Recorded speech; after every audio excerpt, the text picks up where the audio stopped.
Welcome to the e-commerce growth series. My name is Ronald Dodd, Chief Marketing Officer and Partner of Visiture here with David Shuren of the Builder Depot. Excited to learn a little bit more about you, David, and learn a little bit more about your story. I've known David for a long time, and I remember going to your warehouse when you had just a very small warehouse of 6,000 square feet almost, and now you're in 60,000 square feet. So it's really exciting to be here today and share the story with how you've really grown throughout these years. So I guess just starting off, can you just let us know a little bit more about you all and how you started the Builder Depot? Yeah, I mean, I started off in a graduate training program with one of the largest companies in the world. They send you around multiple companies, each one starting off in a 3-month period. You start off with a broom, work your way up through the management system, all the way up to the top, and then show how you can report to the board and tell them how they can improve their business. It's pretty intimidating when you've just come out of university and you're honest, you don't really know anything, and they're just looking to see if anybody actually does know anything. Yeah. And then they move you on to the next country. It can be anywhere.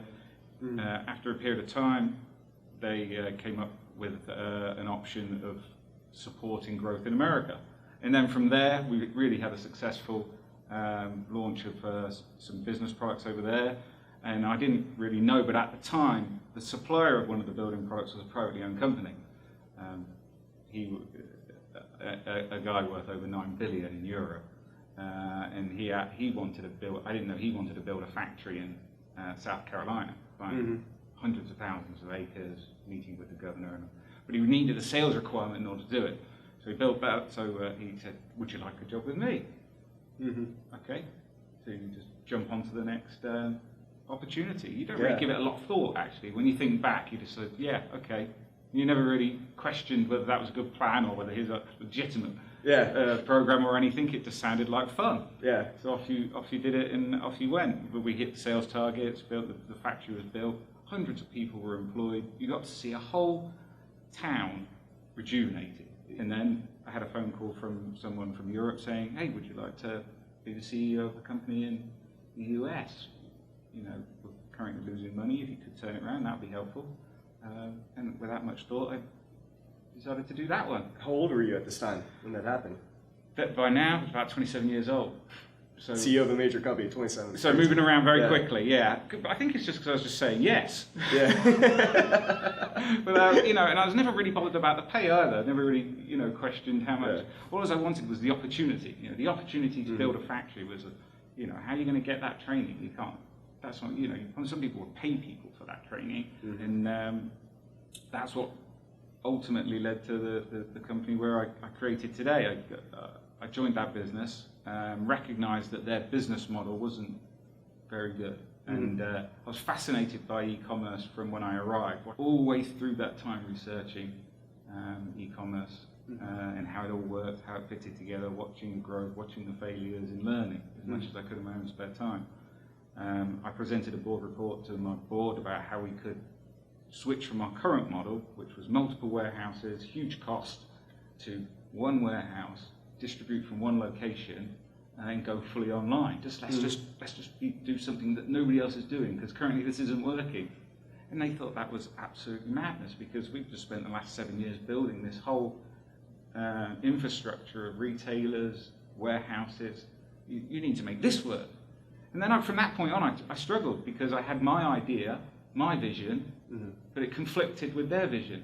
I still turned around their business and made it very successful, but I still wanted my own vision. And fortunately, or unfortunately, 2008 came along and destroyed everything. So we were in the building materials business. And this was the real estate crash in 2008. Yeah. And so obviously people aren't buying homes, they're not renovating their homes. People weren't buying anything. Everything was starting to just completely fall apart. And then they closed our company. That was probably a key moment, because, well, I'll just go through my business plan now. And that's how it started. So with my... and this is how the Builder Depot came about, right? You decided, Yeah, it came about because it was forced on me. And that's not a bad thing, is it? I mean, you're forced into a position where you've got to look after your family. Except, you hadn't planned for it very well. So, you've only got one car, it's got 160,000 miles on it, because the company car's gone. You don't have any health insurance. and you're wondering how you're going to pay your mortgage. Obviously, I moved forward with the company, but my investment that I had was nothing. I went to even try and open a bank account to put a deposit in. Yeah. They wouldn't even let me open a bank account to just deposit money.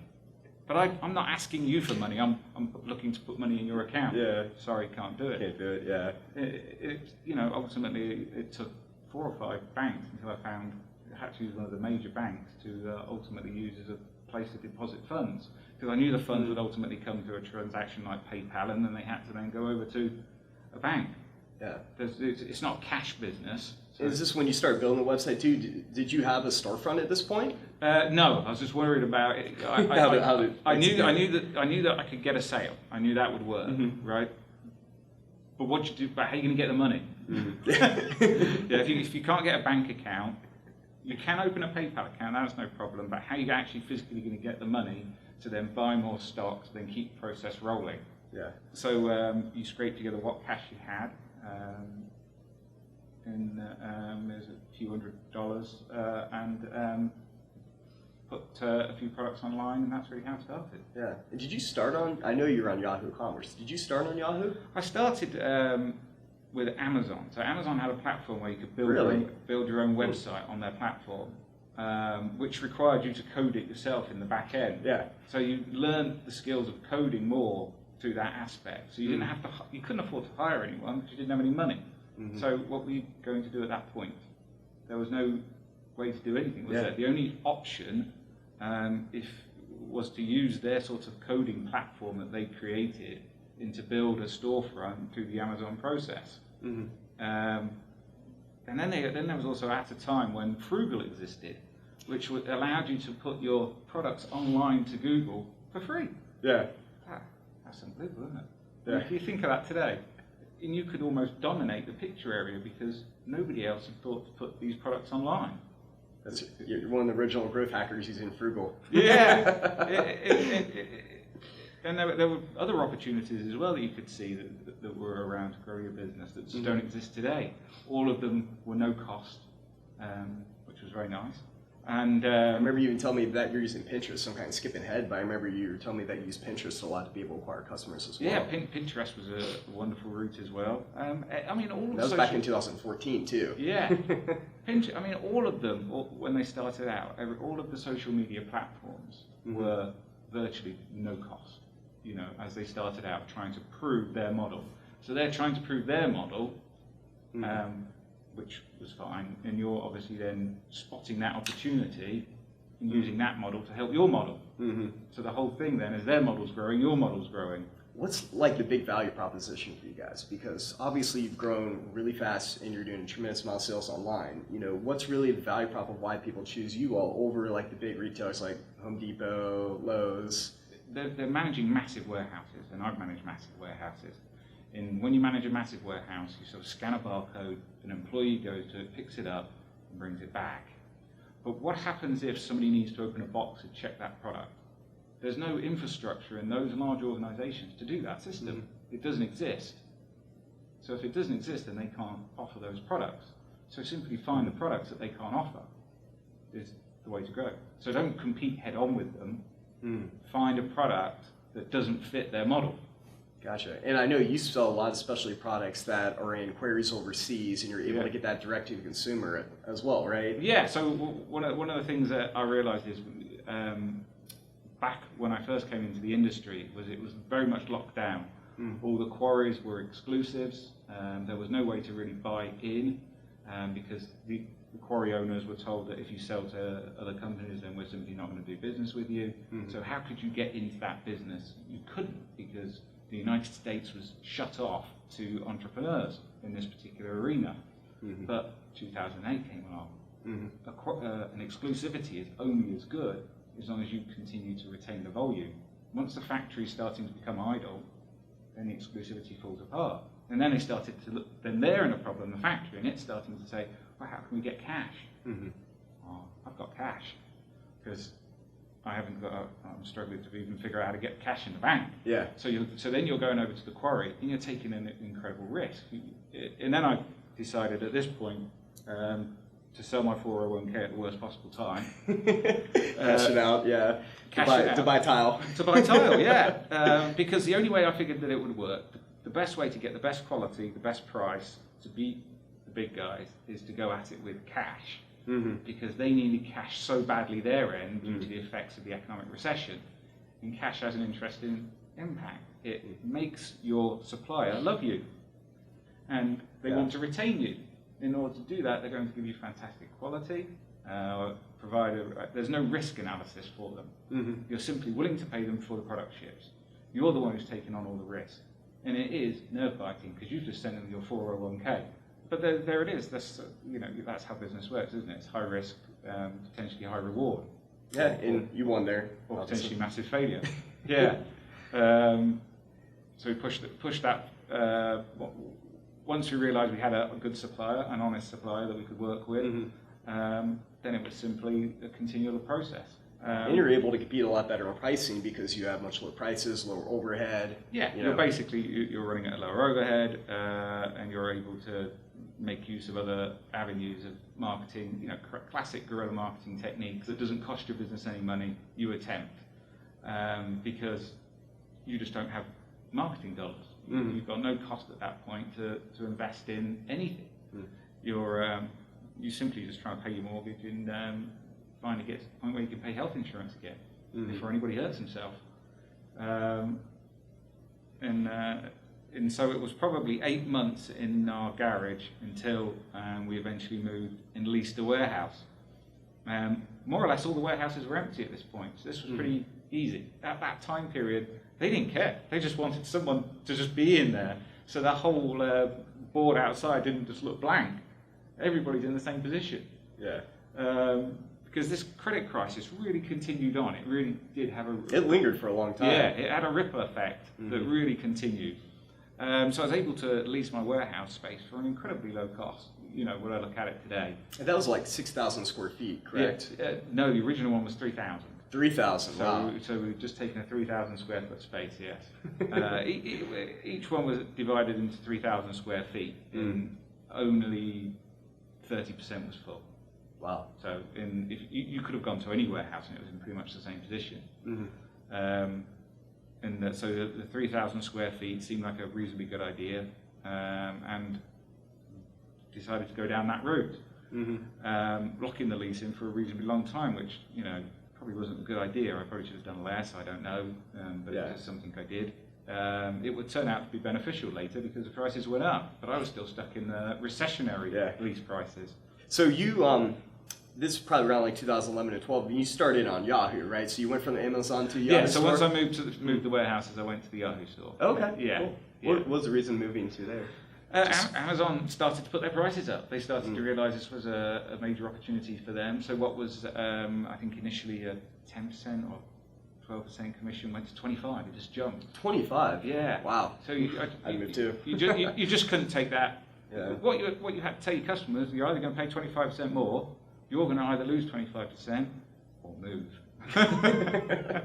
So I took the opportunity to move. Yeah. And by then I'd learned coding on, thank you, Amazon. They taught me a lot about coding, so I'd learned that. So I then was able to create a reasonable looking website on Yahoo. And then that stayed with us for years. That's great. And that's when you really kind of started taking off, right? When you developed that Yahoo store? Yeah, it started to scale once we'd moved to our own warehouse and we could take in deliveries as opposed to being in my garage, taking on the Yahoo store, going that route. That's when it started to scale. And probably at that point then we had our best years of, triple digit growth. It was just, it was phenomenal. And the market's starting to come back to you, right? When you built it, you're getting inventory. Yeah, and then the employee situation was unbelievable as well. You were able to find fantastic skilled labour, people who really, struggle to hire in today's economy. With a really good, similar mindset to yourself, you're highly motivated, and everybody with the same sort of agenda was able to come on board and help this thing grow. If employees start to refer to the business as their own, that's always a good time because it is their own. They have helped create it. We're all in it together, really.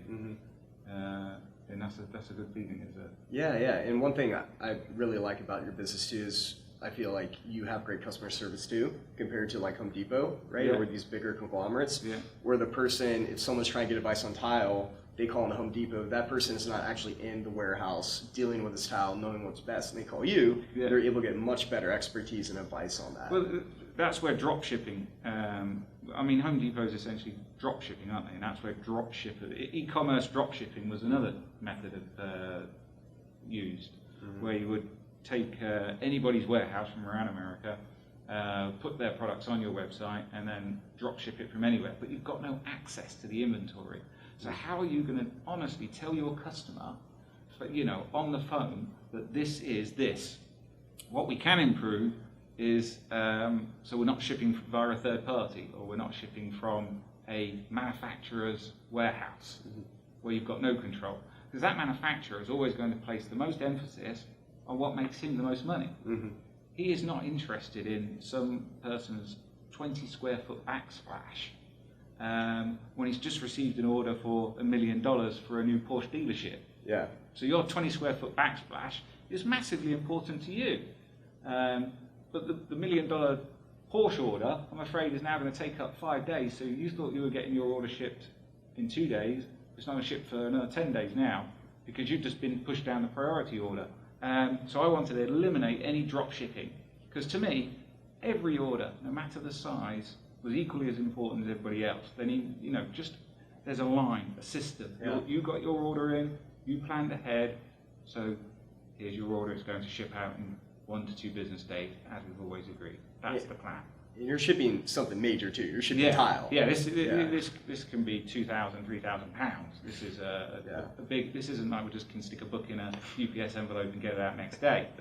So the industry average of shipping time is 7 to 10 days. That's what it roughly is. If you go on to any major big box retailer, they'll tell you 7 to 10 days, and that's because it's coming from the drop ship location. And it might have to pull from multiple dropship locations. So if you wanted your pencil trim and your chair rail to match, to create a backsplash, to match your 3x6, and you want a nice framed in mosaic to match the center, and then the tile all around the side, and you all want this to be coordinated, that's not likely to happen, because the pencils will come from one warehouse, the chair rails will come from another warehouse, the tile from another, and maybe from another. Maybe not, but it's unlikely that's all going to come from the same location. For us, I wanted our guys to be able to pull those products out of a pallet, lay them on the floor, take a picture, send it to the customer and say, are you happy with that? Would you like that to ship out today? Love it, please ship. Something that I know that you've done for a long time is you've always run your own marketing. You've always been the person who's built the website, done the marketing too, and you talk a little bit about guerrilla tactics to get customers. What are things were you able to do just starting out to really get customers at the start of it? You got to do the unpacking as well. And the unpacking, and you hurt your arm. Yeah, talk about that too. Pulled my shoulder out. You've got no choice, because you don't have the money. This was a point where I couldn't afford employees. You couldn't do anything else. I mean, you couldn't get any money from a bank. What are you going to do? You totally believe you're doing the right thing, and that your goal is the business plan that you have in your mind is going to work, and it takes years to build up that credibility to get the consumer the best possible price. Yeah. It's interesting too, and just thinking about when you really started scaling the Builder Depot, right back in that 2011-12 area. Consumers weren't really buying online, right? No. And I think it had to be a really hard pitch to say, hey, pay $5,000-$6,000 for tile. I swear it'll ship to you, right? Yeah. And so, No. The idea of tile online wasn't a great plan according to 2 banks anyway. Yeah. No, it was a challenge. You definitely weren't at the peak of the market. You had to come in at a price proposition that really helped. Really catch them and catch their attention. Yeah, it took away some of the risk, because you were looking, which the only way to achieve that again is by having incredibly low overheads, which meant you weren't hiring a guy to pack your marble. You're going to be packing that till 6, 7 o'clock at night. Then you're going to be filling the orders. Then you're going to be doing the accounting. And then you're going to be doing the marketing till 12 or 1 o'clock in the morning. Fortunately, I had a young son who would wake me up at 4 a.m. for feeding. So he would get me up early. And then we would work. We would work there on the website ourselves together, and then I would start packing the orders. It's crazy. And you ran all the marketing yourself, so you were doing AdWords, you were doing SEO, you were doing social media marketing on Pinterest and more, all yourself, right? Yeah, every aspect of everything yourself. Yes, I was even doing every part of the company that you could do. To make sure that the consumer got the best value. So look at every aspect of the supply chain, from the only point it could come from, which is the quarry, to the end user. What are all the costs that are in that chain? Because every cost has to be paid by the end user in order for a business to be profitable. Unless a venture capitalist wishes to loan you loads of money, and then you can just apparently burn money in at a point they care, but apparently they're letting you do it for a long time. No venture capitalist was lending me money, so I was having to do it the old-fashioned way, which is make profit and reinvest. Inventory, continue doing that. And continue to rotate the process. So every aspect, from managing it, you're going to get to the point where your wife says, I'm going to bury you with that thing. If you're not hearing those words, then it's probably not for you. So I remember I first met you, I came to your office, and you literally had just the Builder Depot little sign on before you get into the warehouse, the directory, that's what it's called. It just said the one Builder Depot. And now you have over, I think, 60 of those because you take the whole back lot. And you switch warehouses going from a 3,000 square foot to, what's the new square foot? 60,000. 60,000. Yeah, so I bought 5 acres. We can still expand it more if we choose to. And it has 15 loading docks designed to load up all the trucks. Because what we're looking to do is come in and load trucks. And then the trucks can then get picked up at any time. It's more efficient, I think, for the world and for everybody on the road if those trucks are not on the road during the day. So get them picked up at night and get them down to the terminal. So UPS comes in late at night when there's very little traffic, picks up the truck and takes it away.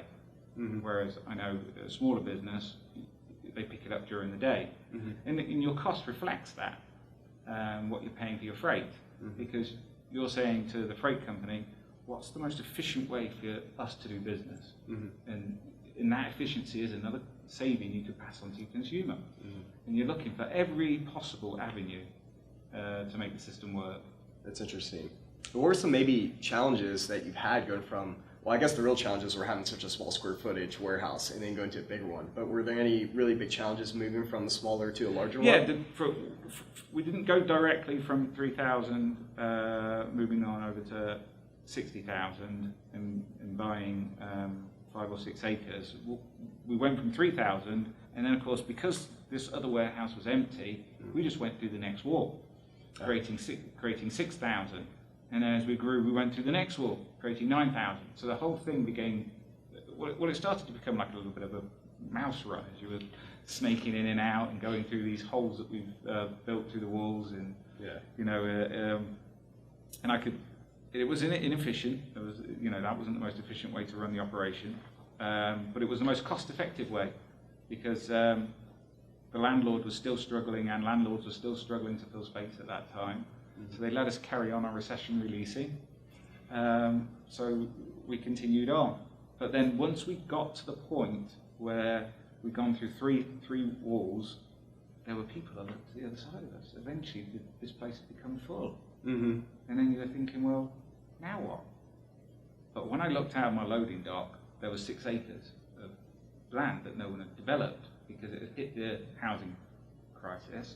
It was supposed to be turned into a warehouse facility, but it hadn't. So it was just sitting there as an empty lot. And you bought it, right? You bought that land? Yeah, and I did that in 2014. And the business still hadn't been around that long, and that was a big risk to actually physically buy a location as opposed to lease. Mm-hmm. It would make more conventional sense to lease. Mm-hmm. But I was interested in the employees and giving them a place that I know would be home, as opposed to being someone who was always potentially having to move, or in their minds was a risk we were going to move.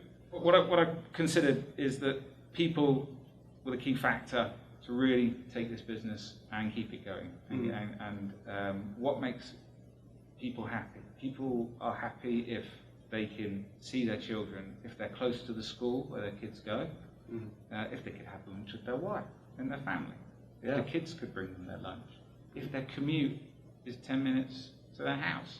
So let's put this location that can spend the extra money and make them happy, make it nice, make it so it's a place that they know that's potentially permanent. Well, it is permanent, we own it. But then equally, we control the costs of it. Because the major killer of my previous business was fixed costs. They established so much fixed costs in their warehouse structure that was a problem. For me, I wanted a business that had no fixed costs. So could you imagine a company with zero fixed costs? You own the warehouse outright, you don't owe a bank anything, and then you pass every single bit of those savings that another business would have to pay. You put in the best lighting so that you're paying minimal, you're thinking solar panels on the roof, so then we don't even have to have a lighting cost. You're starting to eliminate every possible cost and then pass that saving on to the customer. Always keeping our margins the same from when we started in my garage, but simply pass the saving on to the customer. So you've got 60,000 square foot building, you got a great website, great customer acquisition strategy, great people that work there. I mean, you have it all right now. What's next for you guys? I think it's just getting the product mix right. We are in a fashion business. Tile is fashion, it's a trend. So there's trends that change. So you have to move with those trends and not get caught out buying an enormous amount of product of the wrong trend. That would be problematic. I was about to say, you have a lot of inventory, so we have the right inventory. Inventory is critical because the worst thing you can do is not supply a customer. So a customer wants to place an order, and then you turn around and tell him you haven't got it. So lots of inventory is the key. You've just got to make sure you've got the right inventory. And especially if, I know that you're going through this now with different regulations on international taxing. It's becoming a big challenge for you all now, right? Obviously this doesn't impact the Italian market, which is absolutely perfect. So there's no tariff on anything that comes from Italy. It's more on the ceramic products. And again, I mean, there's factories all over the world. There's factories in America. There's factories everywhere. You can figure it out. You can adapt. It's probably easier for us to adapt than it is for a large company. Yeah, because your costs are down. Our costs are zero. Fixed costs are zero. So all you're looking for then is, well, we can take a hit at the moment while we slowly adjust, make sure we're purchasing from the right areas. Any advice out there for any e-commerce businesses trying to grow fast? You have to be obsessed, I think. You have to wake up and be absolutely obsessed with whatever you've done, and obsessed with what you're providing the consumer and how the whole process works. If you don't have that obsession, it's just going to be a journey that's going to be so up and down. You have to be physically fit and emotionally fit. It isn't for everyone. Great. Well, thanks for stopping by. Thanks for joining us the e-commerce growth series. All right. Thank you. Appreciate it, David. All right. Cheers.